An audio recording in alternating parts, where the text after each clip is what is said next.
LIC முதலீடு மற்றும் காப்பீடு தொடர்பான அனைத்து சந்தேகம் மற்றும் விவரங்களுக்கு 8973775326 எண்ணை அணுகவும்.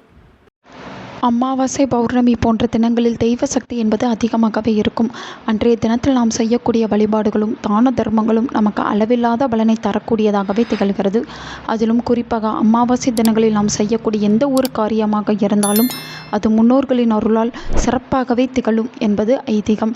அப்படிப்பட்ட அமாவாசையில் மிகவும் குறிப்பிடத்தக்க அமாவாசையாக திகழக்கூடியது தை அமாவாசை அன்று நம்முடைய ஜென்ம பாவமும் முன்னோர்களின் சாபமும் நீங்குவதற்கு செய்யக்கூடிய ஒரு தானத்தை பற்றி தான் இந்த வீடியோவில் நாம் பார்க்க போகிறோம்.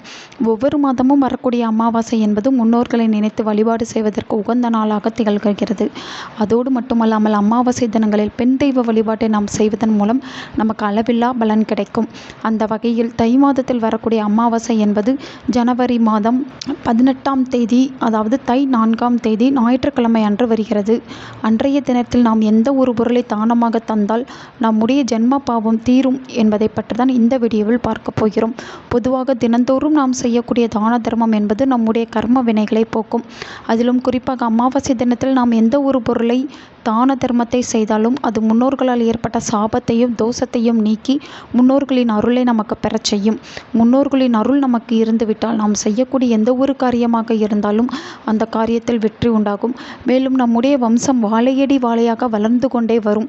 அதனால்தான் அமாவாசை தினத்தில் பசுமாட்டிற்கு அகத்திக்கீரையும் காகத்திற்கு சாதமும் வைக்கும் வழக்கத்தை நம்முடைய முன்னோர்கள் கொண்டு வந்தார்கள். அதிலும் குறிப்பாக தை அமாவாசை அன்று இவற்றோடு சேர்த்து இன்னும் ஒரு பொருளை நாம் தானமாக தந்தோம் என்றால் நம்முடைய ஜென்ம பாவமே நீங்கும். அதுதான் எள். பொதுவாக எள்ளை இறைத்து தான் முன்னோர்களுக்கு நாம் தர்ப்பணம் செய்வோம். அப்படிப்பட்ட எள்ளை பசுமாட்டிற்கும் காகத்திற்கும் நாம் தானமாக தரும் பொழுது நமக்கு அளவில்லாத நன்மைகள் உண்டாகும். பசுமாட்டிற்கு எள்ளு புண்ணாக்கு வாங்கி கொடுக்க வேண்டும். அதேபோல் காகத்திற்கு எள்ளை பொடி செய்து அதனுடன் ஏதாவது ஒரு இனிப்பை சேர்த்து உருண்டையாக்கி எள் உருண்டையாக தானம் தர வேண்டும். இப்படி தருவதன் மூலம் நம்முடைய முன்னோர்களின் சாபமும் தோஷமும் நீங்கி முன்னோர்களின் ஆசீர்வாதம் நமக்கு பரிபூரணமாக கிடைப்பதோடு நம்முடைய ஜென்ம பாவங்களும் நீங்கும்.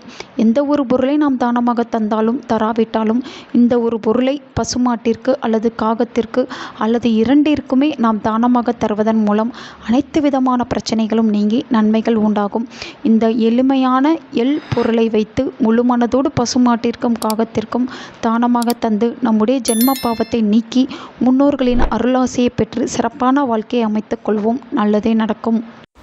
உங்கள் நண்பர்களுக்கும் உங்கள் உறவினர்களுக்கும் இந்த வீடியோவை ஷேர் பண்ணுங்க. அவங்களும் இதை பற்றி தெரிஞ்சுக்கிடட்டும். ஆன்மீகம் டிவி தமிழ் சேனலை சப்ஸ்கிரைப் பண்ணுங்க.